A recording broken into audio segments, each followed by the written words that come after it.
करेंगे इस वक्त की बड़ी खबर को और 13 विधानसभा सीटों पर उपचुनाव की काउंटिंग जारी। 7 राज्यों की 13 विधानसभा सीटों पर हुए थे उपचुनाव। पश्चिम बंगाल की 4, हिमाचल की 3 सीटों पर काउंटिंग की प्रक्रिया लगातार जारी है। एमपी, बिहार, तमिलनाडु की एक सीट पर काउंटिंग, उत्तराखंड की 2, पंजाब की 1 सीट पर लगातार काउंटिंग जारी है। सबकी निगाहें इस वक्त नतीजों पर हैं, क्योंकि ये नतीजे आने वाले विधानसभा चुनाव पर भी असर डालने वाले हैं। 7 राज्यों की 13 विधानसभा सीटों पर उपचुनाव के बाद मतगणना शुरू हो चुकी है।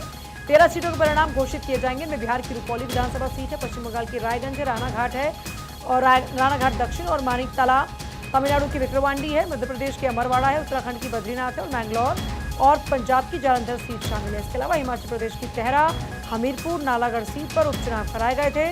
बता दें कि लोकसभा चुनाव के बाद ये पहला चुनाव था। ये उपचुनाव इंडिया गठबंधन और एनडीए दोनों के लिए अहम माने जा रहे हैं। जाहिर सी बात है कि अगर इंडिया गठबंधन को इस उपचुनाव में बढ़त मिलती है तो ये और मजबूत होगा। इस चुनाव में सीधी टक्कर एनडीए वर्सेस इंडिया गठबंधन की थी। 10 जुलाई को इन सभी सीटों पर मतदान करवाए गए थे। ये सीटें विधायकों के निधन या फिर इस्तीफे की वजह से खाली हुई हैं।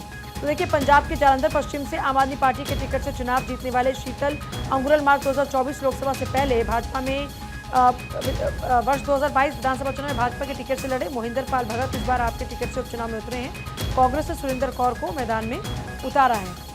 देखिए, हिमाचल और पंजाब की बात करते हैं तो यहाँ पर पहले तो दोनों ही जो सीएम हैं उनके साख इस वक्त दांव पर लगी हुई है। हिमाचल प्रदेश की 3 सीटों पर उपचुनाव के लिए उपचुनाव की काउंटिंग जो है वो लगातार जारी है। पंजाब के जालंधर पश्चिम से आम आदमी पार्टी के टिकट से चुनाव जीतने वाले शीतल अंगुरल मार्च 2024 लोकसभा चुनाव से पहले भाजपा में शामिल हो गए। तो ऐसे में देखिए, कई नेताओं ने जिन्होंने दल बदल लिया अपना, उस कारण से भी उनकी क्योंकि सदस्यता गई, सीटें खाली हुई, कहीं पर निधन हुआ विधायकों का, इसलिए सीटें खाली हुई। लेकिन बिहार की रुपौली विधानसभा सीट इस बार बेहद दिलचस्प बनी हुई है। अस्मित और आनंद मेरे साथ इस वक्त जुड़ रहे हैं। अस्मित का एक बार रुख करते हुए, अस्मित, अब क्योंकि 1 घंटा हो चुका है, क्या जानकारी है?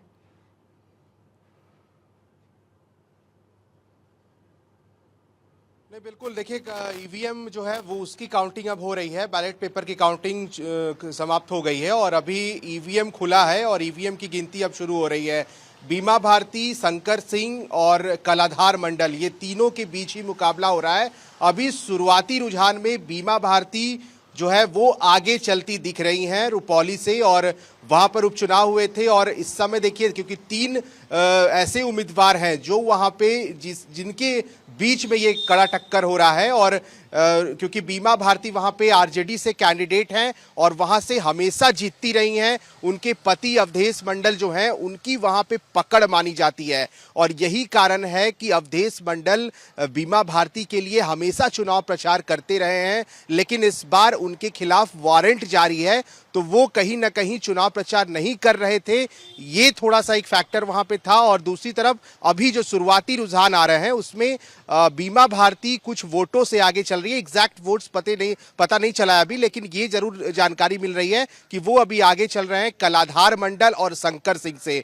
जैसे जैसे समय बीतेंगे और भी रुझान जो वोट्स है, कितने वोट्स है वो आगे चल रही हैं, ये भी पता चलेगा। लेकिन बैलेट पेपर की गिनती खत्म होने के बाद अब ईवीएम खुल चुका है और ईवीएम की काउंटिंग जारी है। पूजा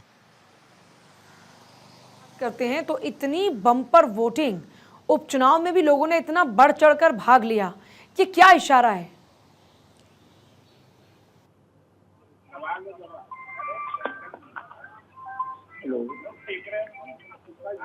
आनंद, आप सुन पा रहे हैं क्या?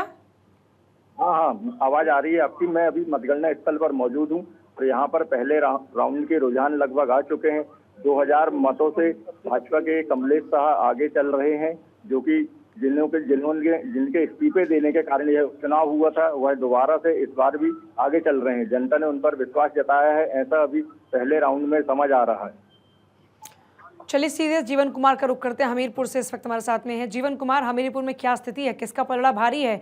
1 घंटे की काउंटिंग में क्या स्थिति है अभी? जी, 1 घंटे की काउंटिंग में कांग्रेस पार्टी के जो उम्मीदवार हैं पुष्पेंद्र वर्मा, वो कहीं 1000 वोट से आगे चल रहे हैं। स्थिति बहुत ही जटिल है इस बार, क्योंकि जो निर्दलीय विधायक जो पूर्व में विधायक रहे हैं, इन्होंने इस्तीफा दिया था और फिर से चुनाव आए थे।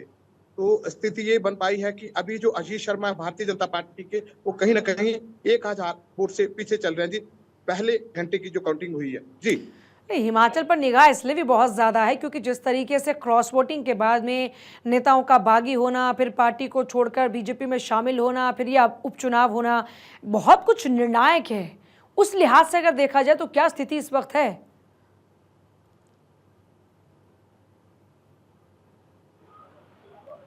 सही कहा आपने कि बिल्कुल ही जटिल इसलिए है क्योंकि जो प्रदेश सरकार के मुखिया है, मुख्यमंत्री सुखविंदर सिंह सुक्खू, वो इसी जिला से हैं, नदौन क्षेत्र से हैं, नदौन से विधायक हैं। और स्थिति कहीं ना कहीं अगर कोई और रुख लेता है तो मुख्यमंत्री के जो साख है उसके ऊपर भी असर पड़ेगा। इसलिए कोशिश ये है कि चुनाव है वो इस वक्त मुख्यमंत्री और जो विपक्ष है के बीच है, ना केवल यहाँ के जो दो प्रत्याशी हैं।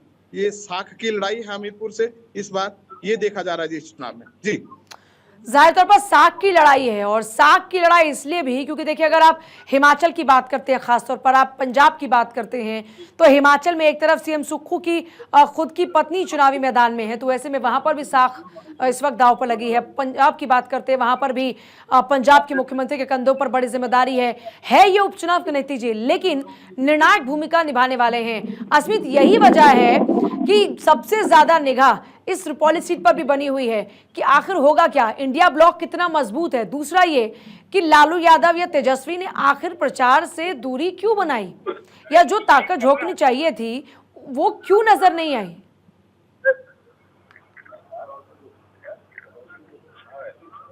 जी बिल्कुल सही है। प्रदेश का जो 3 उपचुनाव है, हिमाचल के नालागढ़, देरा और हमीरपुर, ये हिमाचल प्रदेश की जो साख है उसके ऊपर बन आई है। लेकिन जरूरी ये है इस वक्त ये समझना कि चुनाव अगर कांग्रेस के पक्ष में जाता है, जो मजबूत सरकार है, स्थिर सरकार है, उनके पास 38 सीट्स हैं, ये बिल्कुल सही है कि सरकार अस्थिर नहीं है। लेकिन बावजूद इसके ये जो उपचुनाव है, हमीरपुर जिला से है मुख्यमंत्री, यहीं से उपचुनाव हो रहे हैं, यहीं से बगावत हुई, तो बड़ा प्रश्न इस वक्त ये बनता है कि होगा क्या इस चुनाव का। एक बात यहाँ से जोड़ना चाहूंगा, पिछली बार नतीजे थे वो कहीं ना कहीं निर्दलीय के पक्ष में थे, जो भी चुनाव में है भारतीय जनता पार्टी ने। अस्मित, मेरा सवाल आपसे था।